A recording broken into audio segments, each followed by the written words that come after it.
Hello, my friends. My name is Keith Simmons. I spent 2.5 months as an ecumenical accompanier in Palestine and Israel. During my time there, I saw many things happen during the course of the occupation of Palestine and during the course of the imposition of the apartheid system in Israel. Israel sees itself as an embattled country and one that has the right to do whatever it needs to guarantee its sovereignty and its security. And that means oppressing Palestinians as proto-terrorists, as people who would become terrorists if you let them, so you have to oppress them now and stay on top of them, which Israel is doing. Israel is staying on top of Palestinians by refusing to allow citizens of Arab descent the same rights as citizens of Jewish descent.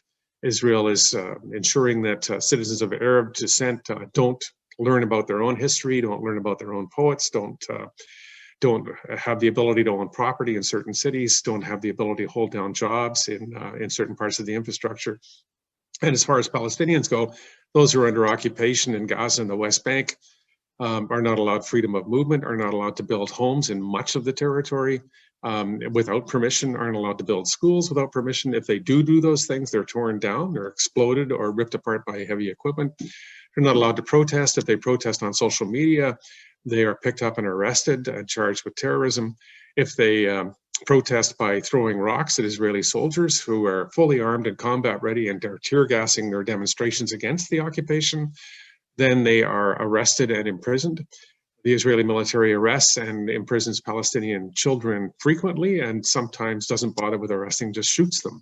I've been witness to much of this in my time in Palestine, and have been asked by Palestinians to come home and tell you about it, to let you know that what's happening there is an oppressed people, to let you know that, as Ilan Pappé, a Jewish Israeli historian, says, Israel has embarked on a program to ethnically cleanse Palestine of its people, to move them out, to convince them that there are other places in the world they should be living, if not, and not there, to do that by imprisoning them, by restricting their movements, by tearing down their houses, by denying them resources, by visiting upon them governments that they don't really want but can't change. Israel is doing all of this to maintain safety and security for Israel, but in doing so is destroying an entire people.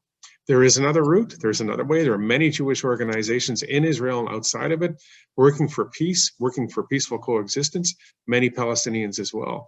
There are ways to construct a different kind of government there, a government that guarantees equality for all people and yet still says there's a way for each ethnicity and each religious orientation to have a guarantee of its own place in society and culture. Many countries have done this.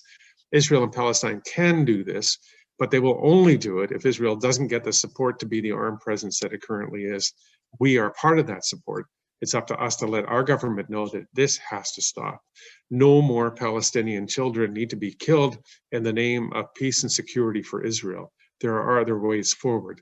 Let us hope that those ways are pursued by our government and by us as people who can do what we're able to do to support Palestinians.